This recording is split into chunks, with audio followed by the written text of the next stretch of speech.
you. Before ninyo pala ito i-send sa akin, kailangan nyo munang ayusin itong part nung pag-enter ng mga quantity kasi dapat nakatago yung mga emission factors dito. Sige, paki-focus nga dun sa may part ng emission factors. Paki-zoom konti. Sige. Yung naka-focus dyan sa may table. Yun. Kasi itong Excel file kasi kapag para siyang pwedeng gamitin kasi ng mga users or any students, ganyan, or mga researchers. So, dapat yung makikita lang dito sa may table niya ay yung item na ganyan and then yung pag-i-inputan lang kung ilan yung quantity and then the unit. Pero yung dun sa may I think emission factor lang naman yung kailangan mong alisin kasi yung days, etong days ba kayo din yung user din yung magi-input dito? Kailangan clear kasi dito kung ano yung kailangan inputan kasi kung nakalabas kasi itong emission factors, possible na magalaw yan or ma-edit kapag kasakaling nag-enter ng data yung user natin. So, you should hide the emission factor. Pwede nyo siyang i-hide sa other sheet siguro or sa may bandang baba. Then, siguro lagyan nyo na rin ng konting, parang highlight nung paglalagyan mismo nung data, like the quantity, di ba? Paki-highlightan nyo siya basta kayo nang bahala. Hindi naman siya kailangan yung sobrang colorful, pero para lang ma-emphasize na, okay, dun pala ako mag-i-input, parang ganun. So, yun lang naman. Malinaw naman yung source, pinakita nyo naman yung references ninyo ng emission factor and also, yung sa my GWP, it's good na kinonvert nyo siya ng CO2 kasi kapag GWP yun, ipapakonvert ko lang din sa inyo ng CO2.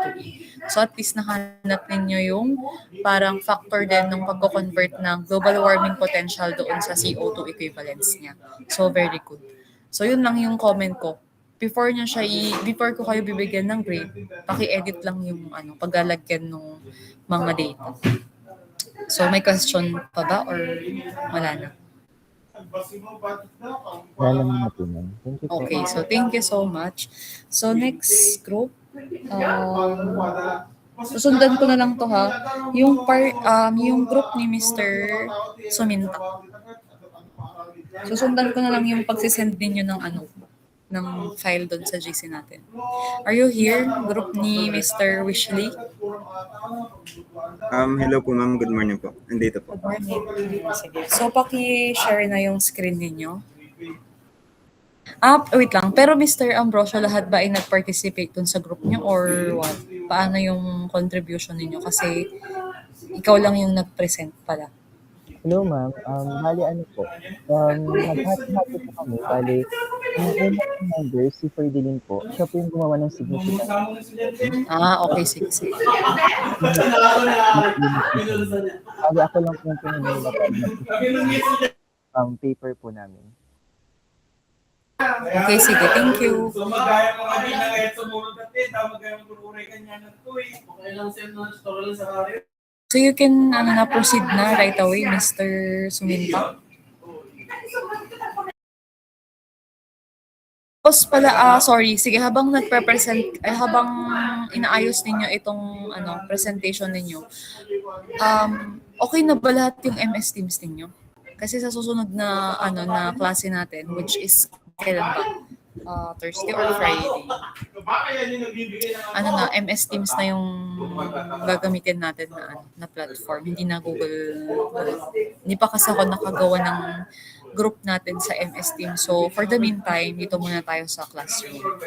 Then, I'll just send the joining link na lang siguro para hindi na ako yung mag-add sa inyo kasi masyadong marami yung no. So, thank you. So, you can start na group ni Mr. Suminta. Ma'am, good morning po.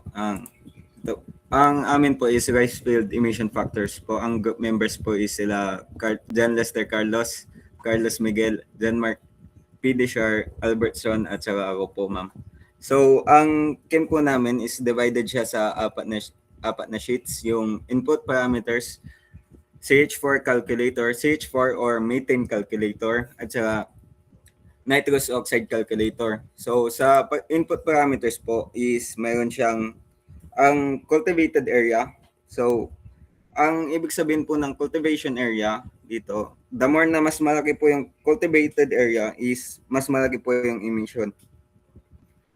Ganon din po sa growing season duration. The longer the season, more time for emission, especially sa mating.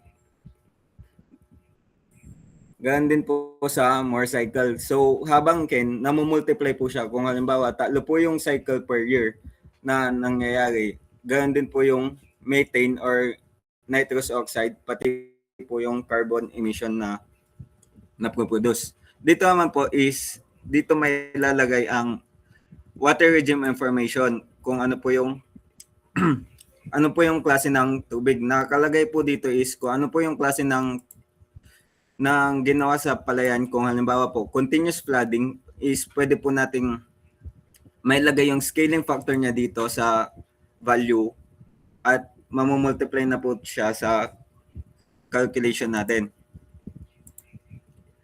Ganun din po sa organic amendments. Sa organic amendments po, dito mo ilalagay kung gaano karaming straw incorporation ng nilagay mo sa palayan, compost applied at saka farmyard manure. Farmyard manure, ito naman po yung mga tayo ng kalabaw, baka, mga ganun. At saka yung green manure naman is yung mga nabubulok na halaman, mga sirang mga gulay, ganun po. While biochar applied is ito po naman yung mga sinusunog na straw para may apply bilang oxygen. Dito sa sa methane calculation, nakalagay dito ang baseline emission factor natin kung saan ang formula nito is emission factor multiplied by the area, multiplied by the duration, multiplied by the scaling factor of water regime and scaling factor of organic amendment multiplied by scaling factor of plant and scaling factor of soil. Yun po ang formula for methane emission. Makikita naman po dito sa pang-apat is yung calculation po. Baseline emission natin is nakalagay sa formula na C7. Ito pong baseline, ito po yung C7 which is 1.19 multiplied by the input parameters of C6 at saka C7 din. Ang input parameters for C6 at saka C7 is ito pong rice field area multiplied by cultivation duration. Dito po makikita ang magiging result niya sa pang-apat which is C33. Tapos makikita po dito ang resulting niya which is 1/4 to 80. So, try po natin i-prove kung tama po yung 1/4 to 80. Multiply natin. So, ano yung formula is emission factor which is 1.19 multiply by the area. Ano yung area sa input factors natin is 100 hectares.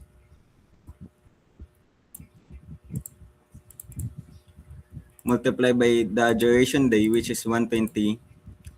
Multiply by the scaling factor of water. Since baseline emission to, ang scaling factor natin is 1 multiply by 1 multiply by 1 since baseline emission to which is 1/4 to 80. Tapos ganun din po sa water regime. Ang water regime natin is C33 multiply by the input C13. Katulad po dito, makikita yung input C13 natin dito. This is input C13. Kung saan in-input natin ng 1.55 since ang type po ng natin is intermittently flooding or intermittently flooded. Pwede nating i-try kung asan calculator ko na wala.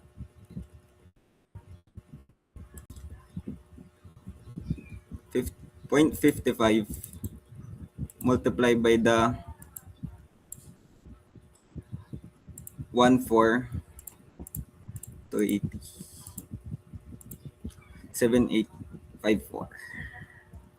Ganun din naman po kapag pinalitan natin yung type ng water regime natin. Halimbawa, 1.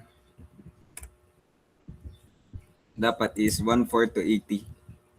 Which is balik siya sa 14 to 80. So, yun lang po sa CH4 or methane calculation namin. Tapos, pangalawa, next naman is nitrous oxide calculation. Ito naman po yung mga organic fertilizer at saka mga synthetic fertilizer. Ang amount po ng organic fertilizer at saka synthetic fertilizer, halimbawa po ng mga fertilizer na nagagamit, is mamamultiply sa, mag-add yung synthetic at saka organic fertilizer, tapos crop residue, at saka maglalabas siya ng total na nitrous oxide dito sa formula, which is C7 plus C8 plus C9. Dito naman po. Halimbawa, babaguhin natin to, magdadagdag tayo ng amount ng synthetic fertilizer na nagagamit. Halimbawa, instead na 100 kg is gagamit tayo ng 200 kg na amount ng fertilizer. Na makikita dito na nagbago ang formula, ang result na makikita sa nitrous oxide emission. Ganun din po sa direct emission, volatile, synthetic at saka indirect. Makikita sa final result ng methane emission, ang dito naman sa pang-apat na sheet or pang-limang sheet ang result and summary. Dito, makikita, wala na tayong pwedeng baguhin sa sheet na to since lahat ng input is nandito sa input parameter CH4 calculator at NO2 calculator. Dito lang tayo maaaring magpalit ng data. Dito naman sa pang-lima sheet is dito makikita ang emission result and summary. So, ang methane is times 28 siya ng carbon emission. So, 14280 multiplied by 28, 14280 multiplied by 28 will result to the total or CO2 equivalent per year or per season na makukuha sa isang palayan. Ganun din, while sa nitrous oxide naman is multiplier niya is 265.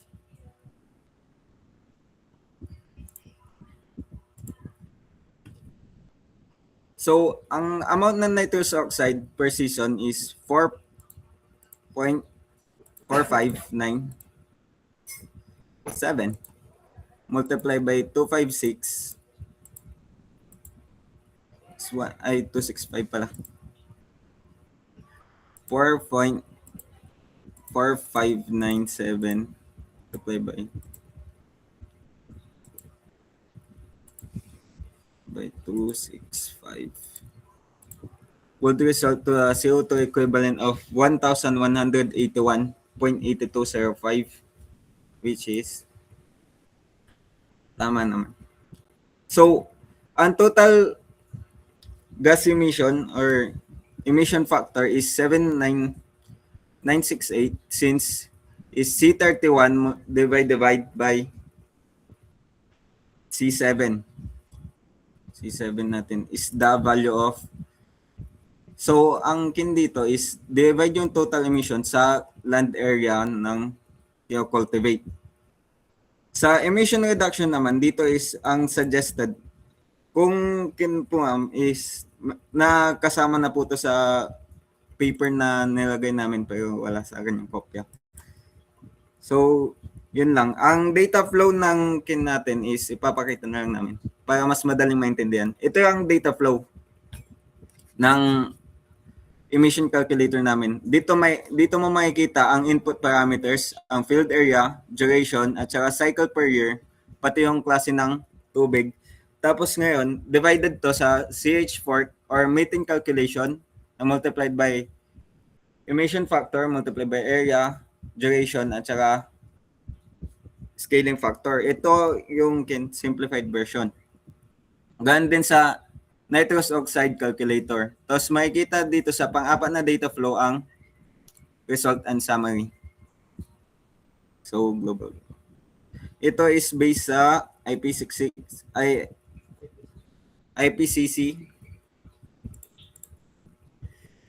Methodology. So, yun lang po, ma'am.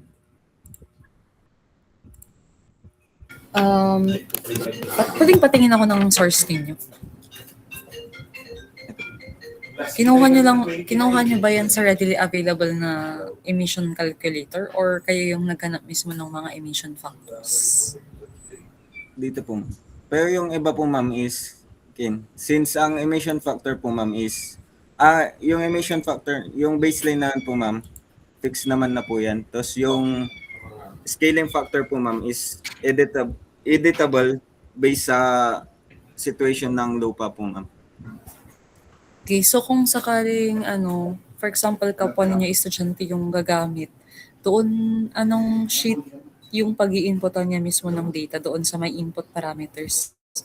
And then, kailangan pa niyang tumingin nung mga scaling factor doon yung sa nakalagay sa gilid tama para malaman kung, for example, kung continuous flooding, ganon.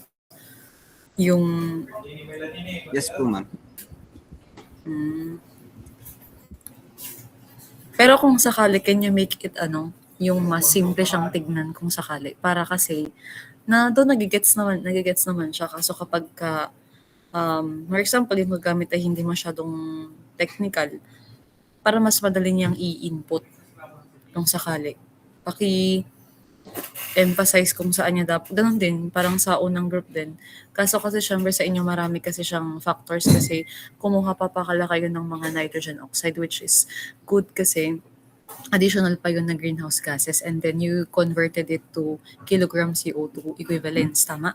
Kinuha ninyo yung methane tapos nitrous oxide then sa kanya siya kinonvert into CO2 equivalents, tama ba? Yes, ma'am. Okay. So, So, yun lang. Kung kaya ninyong gawin na yung yung mas madali siyang, hindi ganun ka-complicated yung pag-i-inputan. Tapos kung pwedeng i-hide yung iba doon na hindi naman kailangan sa Kasi yung computation itself naman, hindi naman kailangan makita ng user yun. yes, ma'am. Kaso, ma'am, nagkaka-error po kasi yung ibang kapag ina-input namin. Yun lang yung sa sheet.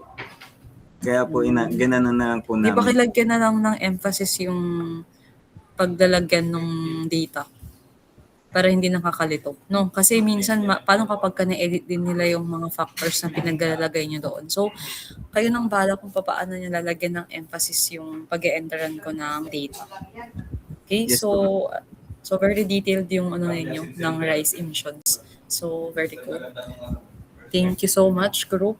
Sumintak group. Sige po, Then, ma'am. kapag okay na yung changes na ginawa ninyo, i-resend na lang ninyo sa GC na lang. No? Yes po, ma'am. So, next group, Grade. Group ni Mr. Grade. Kindly share your screen.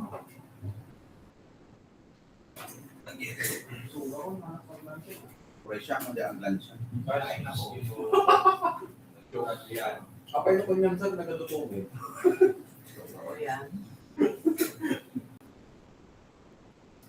Pinipigilan niyo yung sarili niyo bumili ng papa. Boom. Present ba dito si Mr. Grade or wala? Ba't walang nag-respond?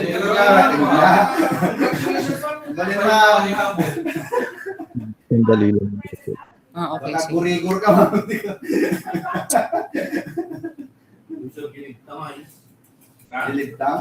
Ay, sorry, grade or grade? Ma'am, Mr. Leta kasi yung grade. I'm sorry kung mali yung pronunciation ko ng Nasanay ako kasi sa surname niya yung tinatawag ko.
Kung hindi pa ready yung group nila Mr. Leda, pwedeng yung next group na kasi sayang sa sa time.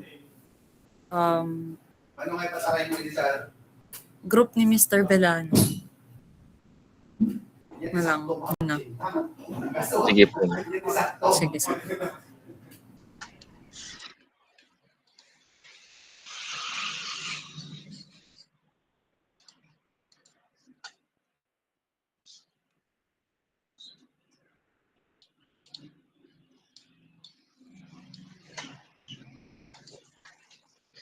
So yung sa amin ma'am is transportation, tapos hindi po ako makakuha ng study na nandun po yung distance ng may distance na nakalagay doon per day na travel ng isang tao, kasi may bayad po yung study na po na yun, kaya di ko na po kinuha. Ang ginawa ko na lang po,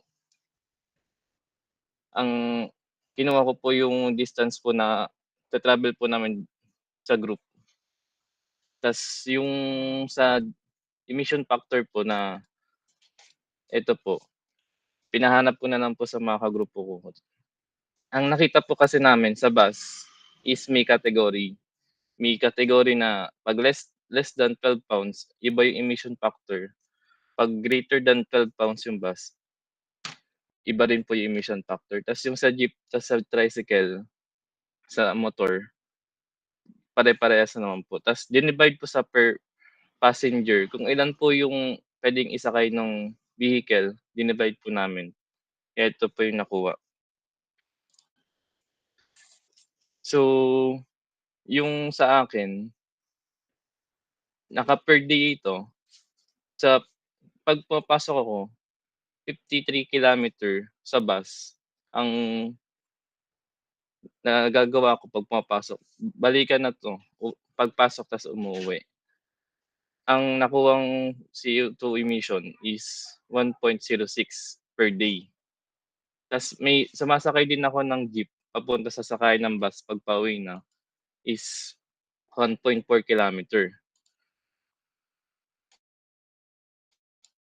Ito naman makukuha ko pag sa per day ng jeep. Ito yung sa tricycle, di naman ako nag-tricycle. Tas ito yung total pag sa per day. Tas yung inano ko na yung per sem, tas so tinanong ko yung mga face-to-face schedule nila. Yung sa akin 3, yung sa kanila 4. So yung per week na pag pumapasok is nandito na rin yung table na yung makukuha mong CO2 emission a week. Tas kinuha ko na rin yung sa per a month, nandito na rin yung per sem. So yung nandito yung total na sa aming grupo na ano naming CO2 as a group per semester siya.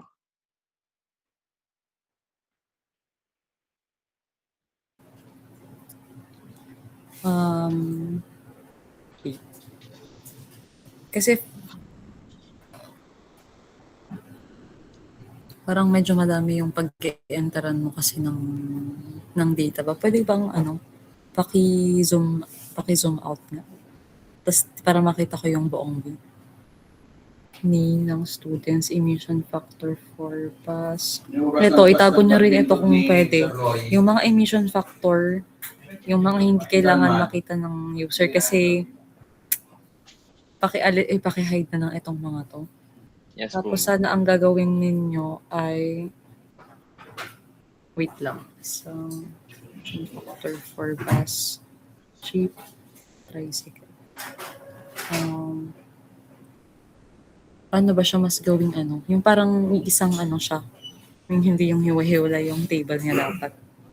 Yun, i-hide nyo lang naman tong mga emission factors. Tapos, ay sige, okay lang pala yung magkakahiwalay kasi syempre depende naman depende naman pala doon sa estudyante kung anong mode of transport yung gagamitin niyo pala. So yun lang, paki-hide na ng etong mga ito. Tapos kung possible, kung pwede pa kayong makapagdagdag kahit ng dalawang mode of transport na ginagamit dito sa school, then kindly do so kung meron pa.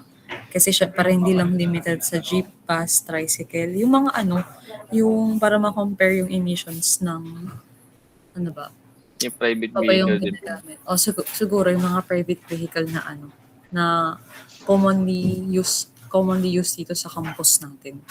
Sige po, ma'am. Kung possible, no? Tapos paki-hide na lang yung mga emission factor. But yung references ninyo, ito, source, nandyan naman. Yes, ma'am. Okay, sige. Sige, yun lang naman. Thank you so much. Sige po. Ano nga lang. Next. How about the group of Mr. Leda? Ready na ba ulit? Ano?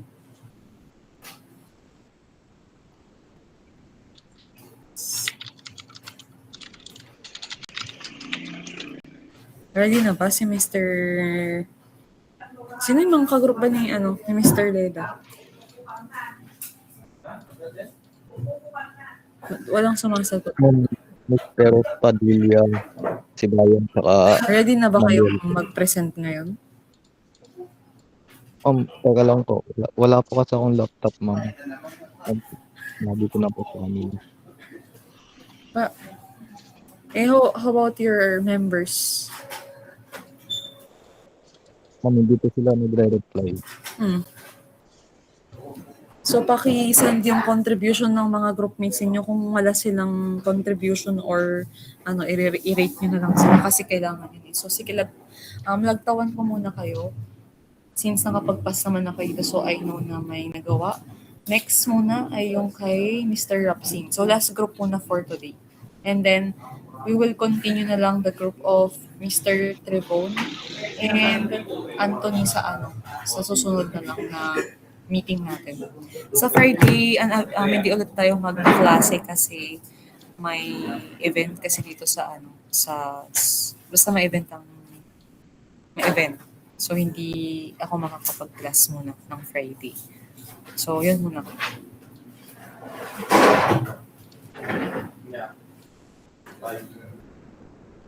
Sige, you can, wait lang pala. Sa group pala ni Kaizen at saka ni Sumintak, were you able to produce pala or generate a graph? Kasi requirement yun. Nakalimutan ko. Wala akong nakitang idagdag ninyo yun na. Mr. Vellano and Mr. Sumintak.